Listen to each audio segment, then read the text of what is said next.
morning student, once again today we will start a new chapter and name of the new chapter is trigonometry, and this is the very first time when you are going to study this chapter, so I expect you to study well, and if this happen I guarantee you will score good marks not only in 10th but also in 12th, 11th and 12th classes. Otherwise it will haunt you again and again. Study well and makes your foundation very strong. Keep watching for more knowledge. Let's start the chapter right now. Trigonometry क्या है? Trigonometry is a study of relationship between angles and sides of a triangle.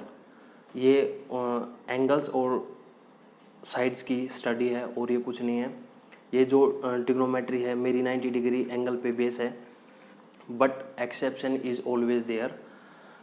जो trigonometry है, trigonometry में 3 main function होते हैं, these are sine, cosine and tangent.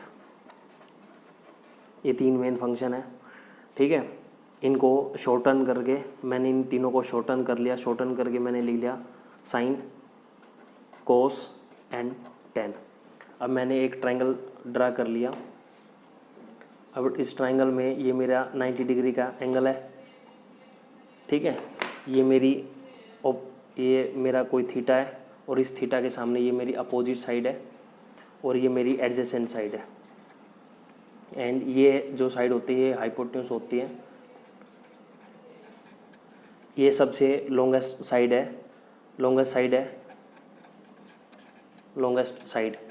अगर longest side है तो इट मीन्स ये फिक्स्ड है, ये चेंज नहीं होगी. ये दोनों चेंज होती रहती, कैसे होंगी वो नेक्स्ट थोड़ी देर में मैं आपको बताऊंगा. सबसे पहले इसी को सोल्व कर लेते हैं. तो थीटा, मैंने यहाँ पे थीटा यूज़ कर लिया, ठीक है. अब जो साइन है, साइन को हमने कंसिडर किया हुआ है कि ये होता है अपोजिट अपॉन हाइपोटेन्यूज, ओके. कोस को हमने कंसिडर किया हुआ है adjacent side upon hypotenuse. Theta की जो एडजेसेंट साइड है उसको मैं हाइपोटेन्यूज से डिवाइड कर दूंगा. टेन जो है, टेन होता है मेरा अपोजिट अपॉन एडजेसेंट, ये मेरा 10 होता है. तो एक चीज़ तो मेरे को ये पता चल गई कि साइन, कोसाइन और टेंजेंट होते क्या हैं. they are just length of one side of a triangle is divided by another side. और ये कुछ नहीं है, ये एक ट्रायंगल की साइड है जो दूसरी साइड से डिवाइड की है. तो एक प्रकार से ये रेशो का काम करते हैं. ये 3 मेरे फंक्शन हैं. इनको थोड़ा सा लर्न करने का एक तरीका मेरे पास हो सकता है कि OH, ओके, इसको मैं लिख दूँगा AH और O, ठीक है. ये मेरे 3 हो सकते हैं याद करने के लिए. इनकी sounds, it sounds very weird. ओ आ ओ, इसको याद रखेंगे, ये it will help you to learn. Next, अब मेरे पास जो साइन है, साइन का भी एक रेसिप्रोकल है, कोसाइन का भी रेसिप्रोकल है और टेंजेंट का भी रेसिप्रोकल है. जो साइन है, साइन का जो रेसिप्रोकल होता है वो कोसिकेंट होता है, ठीक है. कोसाइन का जो रेसिप्रोकल होता है सीकेंट होता है, ठीक है. और टेंजेंट का रेसिप्रोकल होता है कोटेंजेंट. इनको मैंने शॉर्टन किया हुआ है. इनको शॉर्टन करके लिख सकता हूँ मैं कोसेक थीटा. अगर मेरे पास एंगल थीटा है, sec theta and cot theta, ये मेरे वैल्यू है. अभी जस्ट जो हमने ये लर्न किया है ये थोड़ा सा मैथमेटिकल टर्म लग रहा है, तो इसको थोड़ा सा let's make it simplify and interesting. तो जब मैं अपने स्कूलिंग डेज में था तो हमने इसको कैसे पढ़ा था, उनको पढ़ने का तरीका हमारा ये होता था कि पंडित बद्री प्रसाद हर बोले. अब मेरे पास एक ट्रायंगल है, पंडित बद्री प्रसाद हर बोले, सोना चांदी तोले, ओके, सोना चांदी तोले. अब सबसे पहले मैं क्या करूँगा, ये here P stands for perpendicular, B stands for base and H stands for hypotenuse. अब हमें ये पता है कि जो मेरा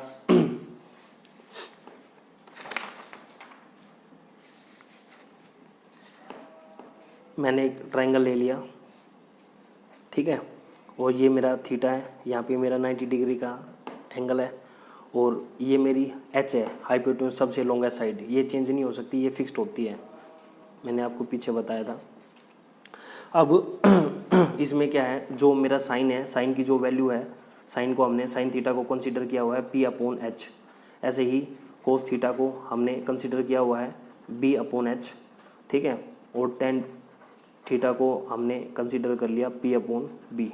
अब इसमें एक ही बात याद रखनी है कि जब भी यहाँ पे एक छोटी सी प्रॉब्लम, वो छोटी सी प्रॉब्लम क्या है कि जैसे थीटा है, जैसे एग्जामिनर अभी मैं आपको बता रहा हूँ कि थीटा ये मान के, पर क्वेश्चन में हो सकता है कि आपसे इस थीटा के बारे में कुछ पूछ ले, तो वहाँ पे आपको प्रॉब्लम हो सकती है। तो इसके लिए एक ही चीज़ याद रखनी है आपको कि जिस एंगल के बारे में बात करेगा, पूछेगा, चाहे वो इसके बारे में पूछे, चाहे या फिर इसके बारे में पूछे, तो आपको क्या करना है, उसके सामने को हमेशा परपेंडिकुलर मान के चलना है, ठीक है। तो आपकी गलती बिल्कुल भी नहीं होगी। अगर मान लो ये थीटा पूछा है तो ये परपेंडिकुलर है, अगर ये परपेंडिकुलर है तो डेफिनेटली ये बेस होगा, ठीक है। और अगर उसने इस थीटा को मान के चला है तो डेफिनेटली ये फिर परपेंडिकुलर का काम करेगा। अगर ये परपेंडिकुलर दैट डेफिनेटली ये बेस होगा। ये जो साइड है मेरी हाइपोटेन्यूज हमेशा फिक्स होती है, ये चेंज नहीं हो सकती, ठीक है। अब एक एग्जांपल लेते हैं। मान लो मेरे पास एक ट्रिपलेट है 3, 4 एंड 5, ये ट्रिपलेट है, ठीक है। तो यहाँ पे सोल्व करके देखते हैं। तो ये मान लो मेरी 3 है, ये मेरी 4 है एंड ये मेरी 5 है, ठीक है। अब उसने क्या पूछ लिया, जैसे उसने यहाँ पे बोल दिया मैंने कि A, B और C है, तो डेफिनेटली या तो क्या पूछेगा, साइन A पूछेगा, ठीक है, फिर आपसे वो साइन C पूछेगा। अब साइन थीटा को हमने, साइन थीटा की वैल्यू मेरे पास हमने क्या माना हुआ है, साइन होता है P/H, ठीक है। तो यहाँ पे भी P/H होगा। पर इस केस में देखो उसने क्या पूछा, वो एंगल A के बारे में पूछ रहा है। अब एंगल A के लिए परपेंडिकुलर का काम ये करेगा 4, ठीक है, तो इसकी वैल्यू होगी 4। अब इसके लिए H तो फिक्स है, H तो 5 ही होगा। अब C के लिए चेक करूँगा, अब जो C है तो C के लिए परपेंडिकुलर मेरा होगा 3, ठीक है, और बेस हाइट मेरा वही होगा सेम के सेम 5।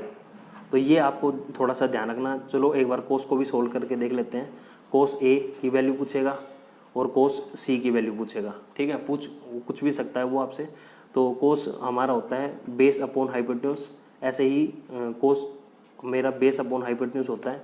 अब यहाँ पे देखो बेस A के लिए बेस क्या है, अब A के लिए परपेंडिकुलर तो ये है, तो बेस का काम 3 करेगा, 3, हाइपोटेन्यूज इसका फिक्स है 5, ठीक है। ऐसे ही कोस C ले लूँगा, कोस C क्या है, अब C के लिए परपेंडिकुलर मेरा ये है, तो बेस मुझे चाहिए बेस, तो बेस मेरा कितना होगा 4 और ये मेरा 5 होगा। तो दीज आर द डिफरेंस। तो ये बहुत ही ज़्यादा ज़रूरी था, ठीक है।